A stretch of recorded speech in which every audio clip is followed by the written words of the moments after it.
Welcome, everybody. I am glad to be back for our second Domestic Violence Awareness Month Lunch and Learn.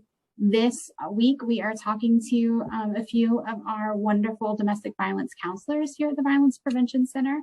And we are going to talk about domestic violence counseling, what it is, what it isn't, do a little myth busting, which we always like to do on these, and hopefully provide a lot of great information for anyone watching. So to start us out, Dominique, can you tell us a little bit about yourself? Sure.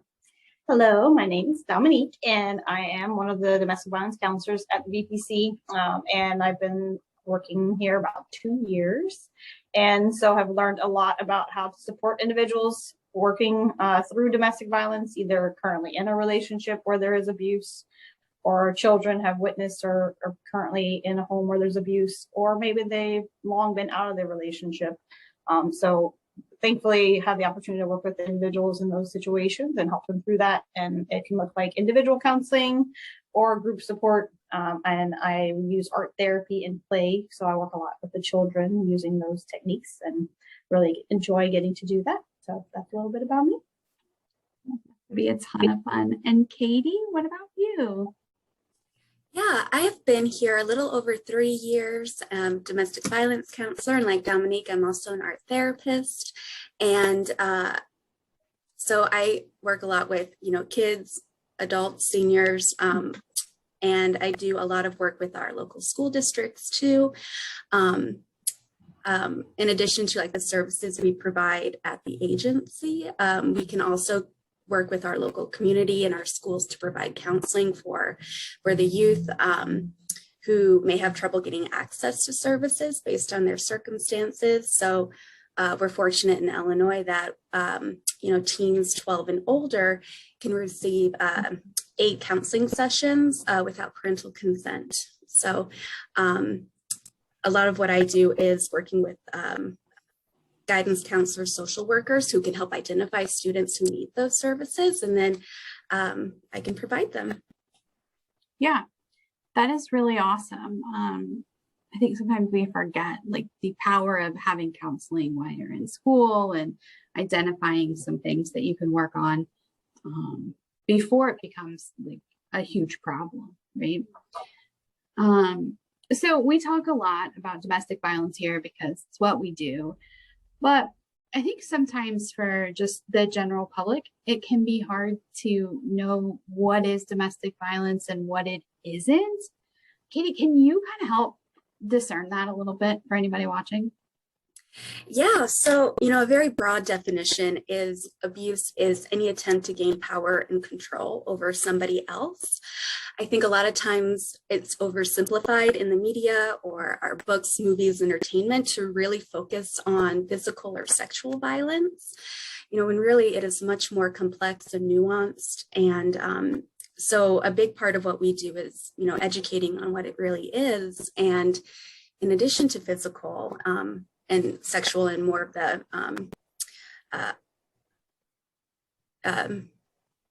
more obvious forms, there's a lot of subtle forms which can include emotional, verbal, financial abuse, stalking, gaslighting, minimizing, blaming behaviors, and something that we've been seeing a lot more lately is virtual abuse or technology facilitated abuse, where abusers are using social media, technology, and even like smart home devices like Alexa or Bluetooth speakers, cameras, even light bulbs, like to like harass and intimidate and control their partner.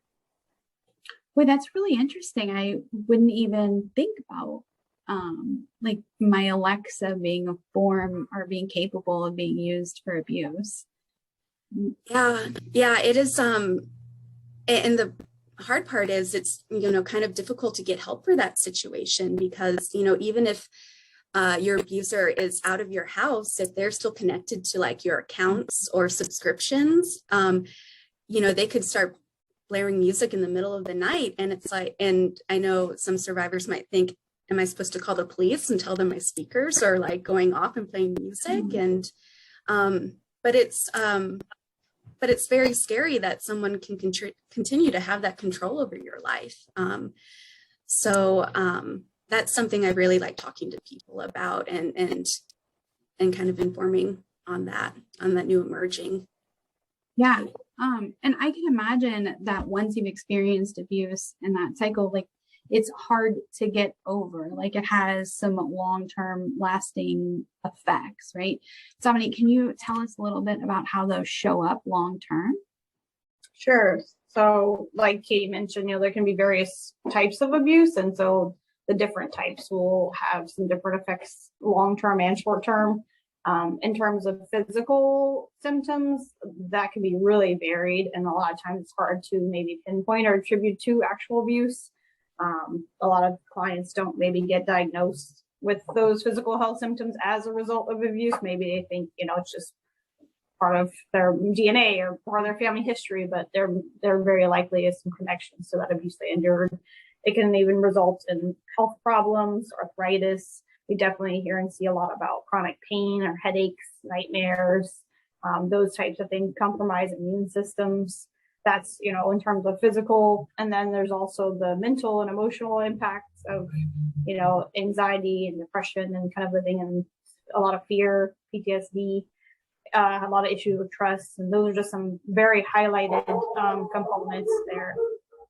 Yeah, definitely a lot of different kinds of impacts long term.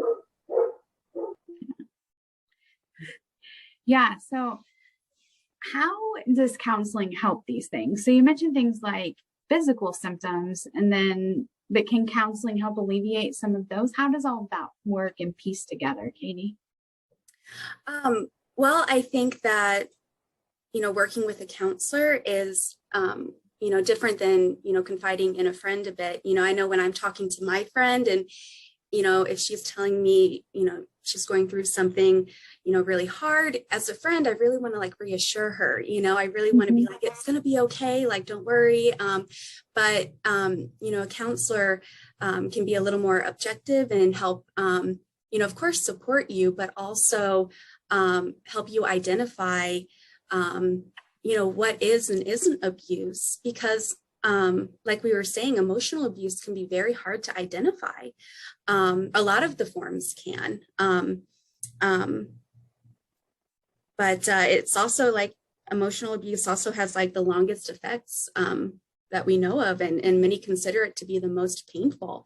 And it can all be just very confusing though to sort through. So I think working with a counselor can really help you sort through those ambivalent feelings and identify what you want, how to stay safe. And, as a counselor, we're not going to tell you how to live your life or what's best for you. We really try to empower our clients to help them feel confident in making decisions and supporting them along the way. That is really interesting. So when I think a lot about, I talk to a girlfriend and I'm like, oh, that was a lot, right? But you're saying that being with a counselor makes a big difference versus just talking with your friend. Well, so, I think, just to add on to that point, it is so important to have, a support system and to talk to people about it. But what I see, especially with like the youth, sometimes when people, start saying things about the relationship, like he is texting me all the time, or, it can be misinterpreted, and you can get the response like, wow, I wish, my boyfriend paid that much attention to me, or I wish you're so lucky that he cares so much about you. So especially again with like the mixed messages and what love really should look like with all of our entertainment. And so again, a counselor can really help identify what red flags are and what is unhealthy. Yeah, that's really awesome. So when you decide to go to counseling, I think we put a lot of stigma both on domestic violence and on counseling. And so I think it can be hard to decide, maybe I need to see a counselor for this, or even I need to say out loud that this is domestic violence. what does somebody expect when they start seeing a domestic violence counselor? I think generally speaking, we try to make it really approachable as best as we can. So we have a couple different formats, like I mentioned. So we do have individual counseling, which right now we're providing via telehealth, so all via Zoom or telephone.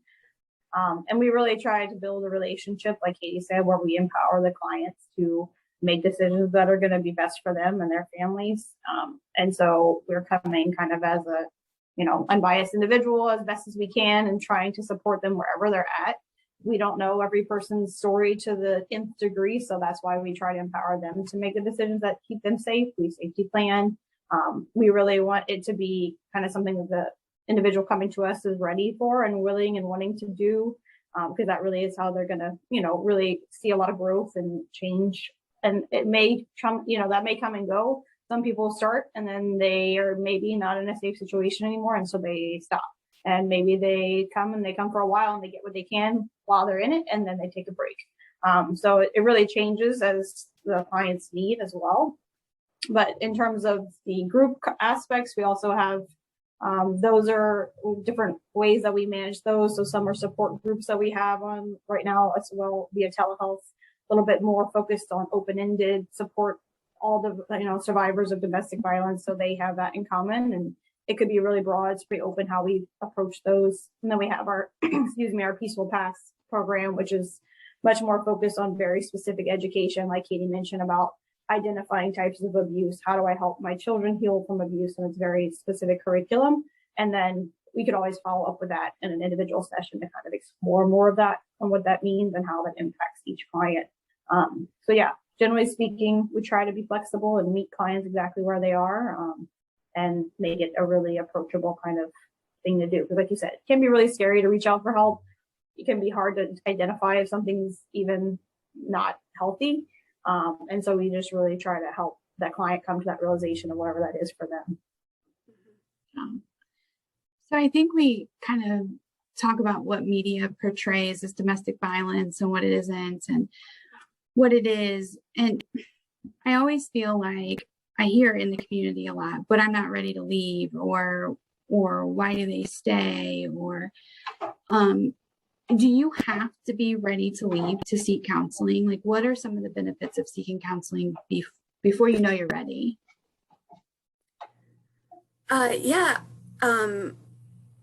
So there is no expectation or like requirement when it comes to where you are in your relationship. So, a lot of our clients, won't leave, and that's okay, because, everyone's situation is different, and leaving is actually the most physically dangerous time in the relationship, where physical harm or even homicide is the most probable. So, the goal isn't, to leave. I think it's more, to stay safe and to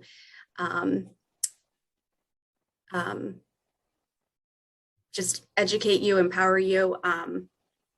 So when a client walks, into my office and I sit with them, and one of the first things I want to let them know is that, I'm not here to tell you what to do. I'm not going to give you advice necessarily. I'm really just going to help navigate your situation with you, and let them know that they're the expert on their life. I'm not, but I'm certainly going to help with that. And there are all sorts of barriers. I do think that's right, that like, why don't you just leave is one of the biggest like false statements that we hear, but it's not easy. It's very complicated. And like I said, it's not safe a lot of the time. Yeah. And I think to kind of follow up with that too, Katie's saying, so in order to even, just to be eligible for our services in counseling, you have to have either witnessed or been a victim of domestic violence. And that's the only like eligibility criteria, basically. So a client or, an interested person could call our hotline at the Violence Prevention Center and just say, hey, some things have happened. I'm not even sure if it's abuse, and then they would kind of tease out that situation and ask for a specific example. And then ideally, if they say, I really want to talk to somebody or help learn more about this or process it, I really would think I want to talk to a counselor. That's kind of really the quickest and easiest way to kind of get connected to our services. And yeah, like Katie said, you definitely don't have to be ready to leave. We have people in all walks of life and all different aspects of their relationships, and we're here to support them wherever that is and help keep them safe.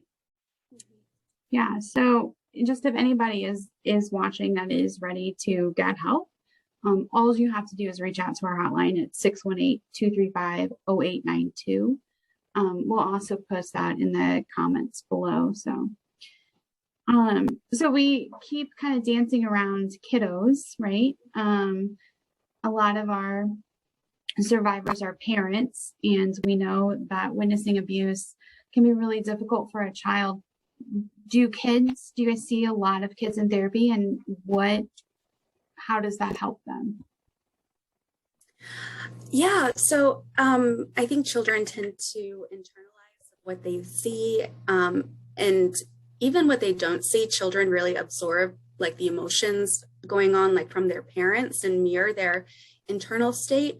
So, and because they internalize everything, the issues going on at home, it's very easy for children to kind of take them on as, it's my job to fix it, or I really need to be the one to help. So one of the biggest things I like to focus on when working with children is that it's not their fault. And to also provide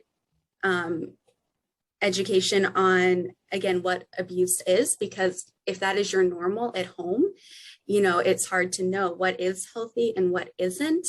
And children, especially young children, don't have, the verbal reasoning or language even to describe what they're feeling. So I'm sure Dominique will agree with me that like some of our other forms of therapy, art therapy, Dominique is really great at play therapy, can really help children express what is going on, and not having to rely on language, but giving them that opportunity to get it out, because if it stays inside, it'll manifest in some way, like Dominique was saying, all the health effects, social, emotional effects.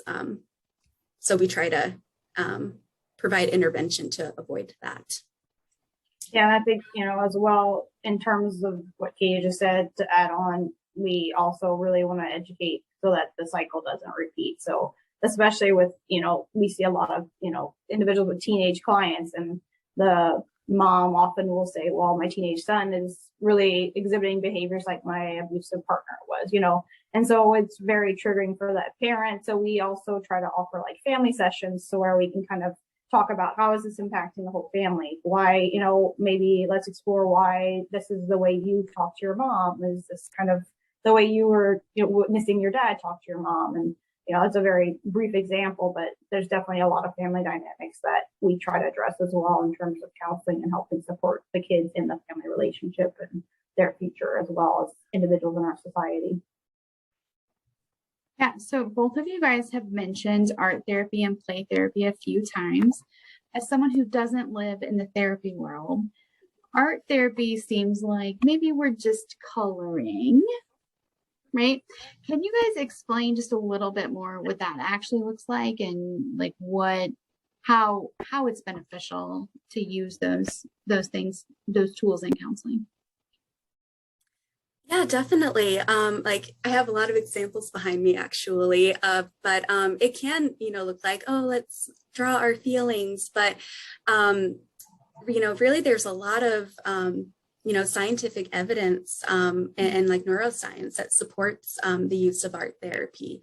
What we know is we store trauma in a very like deep and primitive area of our brain that is separate from like where our language centers are.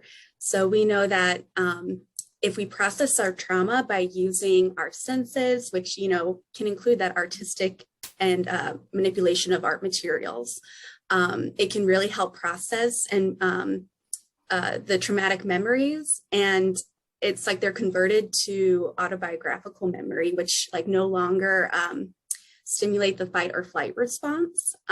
So it can really heal in a very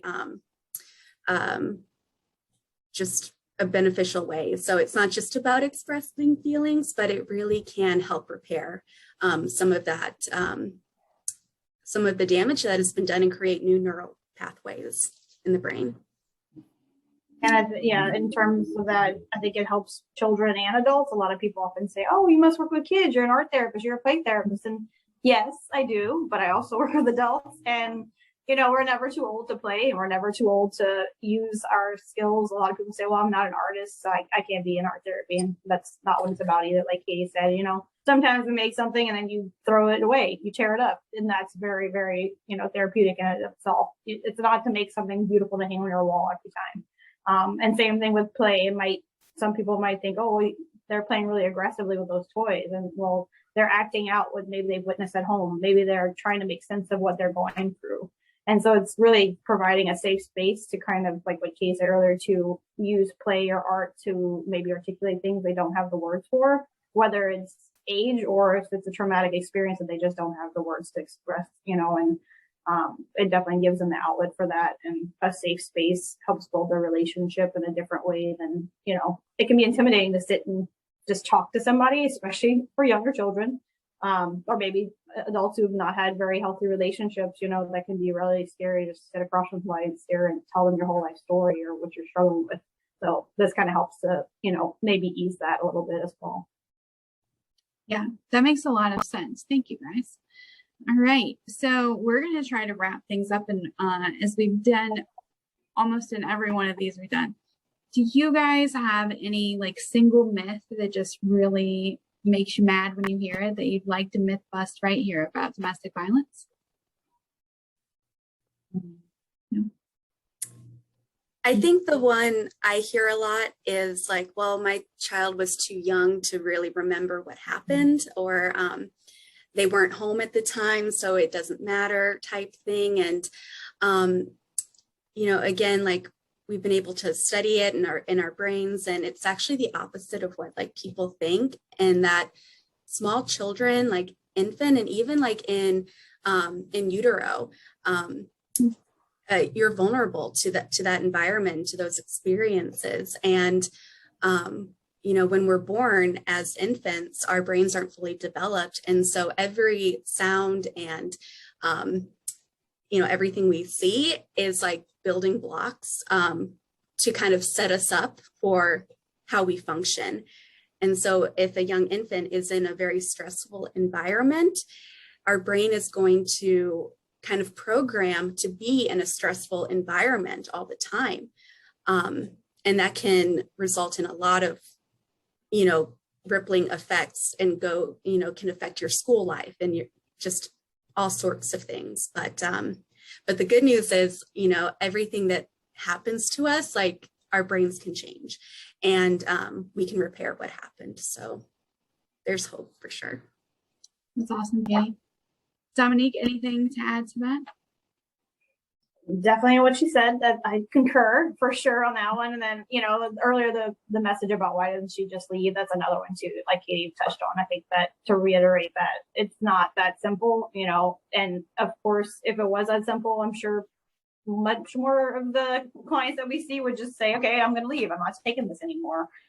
It does take, you know, often 7 to 8 times of someone actually attempting to leave a relationship. They go back for all the reasons we've talked about. Kids, there's finances involved. There's, you know, an abusive individual often has a lot of sense of control, and a victim doesn't have much power in terms of their education, their income. And so they kind of feel stuck.